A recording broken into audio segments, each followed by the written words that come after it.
Приветик всем! В нашем доме уже дело дошло до часовой электрики, то есть уже можно ставить на открашенные стены розетки, выключатели. И поэтому решил я рассказать несколько слов о том, на чем мы остановили свой выбор.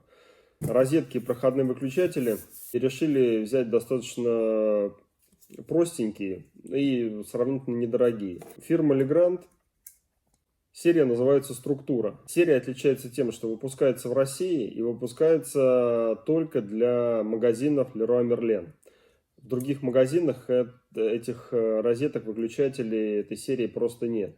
Причем, если где-то спрашивать, продавцы говорят откровенно, что это полная фигня, непрофессиональная электрика. Честно говоря, я не понимаю вообще, как можно говорить профессиональная или непрофессиональная электрика. То есть, если кто-то знает, как профессионала электрика отличить от непрофессионала, вот, расскажите мне. Недавно сказали, что профессиональный электрик может не отключать фазу и работать под фазой. Ну, не знаю, это так себе утверждение, мне кажется.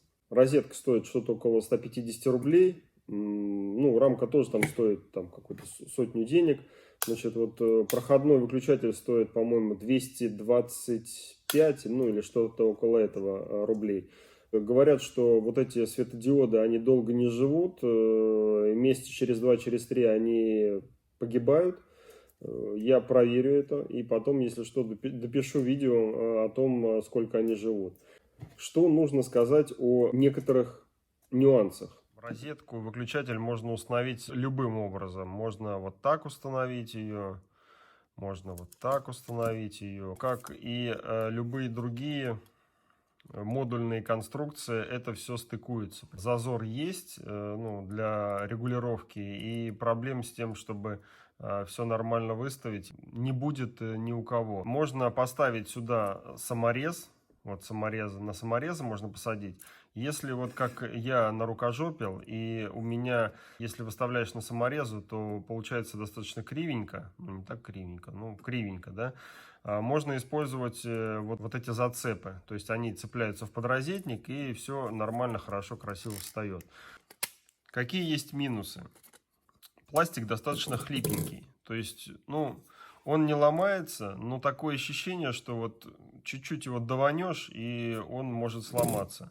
Усики вот эти усики тоже какие-то слабые, они гнутся очень сильно, и с ними нужно быть поосторожней. Следующий минус, который, ну, может быть, он и не минус. Говорят, что вот эта вот площадка пластиковая, она хлипкая. Она не хлипкая, ребят, она такая достаточно жесткая, причем она, вот я ее пытаюсь на излом взять, она не ломается. Ну, правда, не ломается.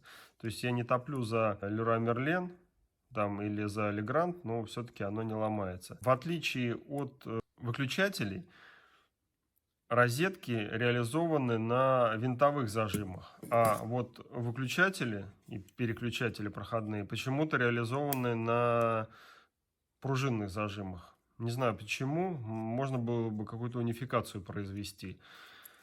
В целом, серия нам нравится, такая она беленькая, есть в разных цветах. Мы прежде всего, наверное, определяли по звуку свой выбор, и звук нам тоже понравился.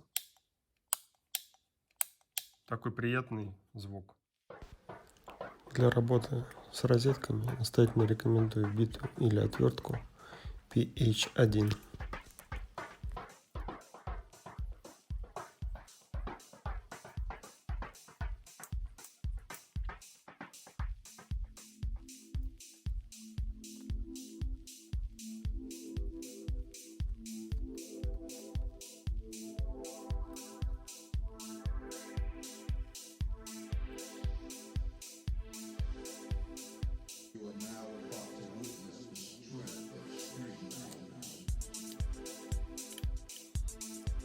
Так, выключатели уже стоят на месте. Не знаю, может быть, я кому-то уменьшил муки выбора, вы уж там сами определяетесь. Мне пока они нравятся. Что с ними будет дальше, ну, время покажет. Значит, приветик всем. Для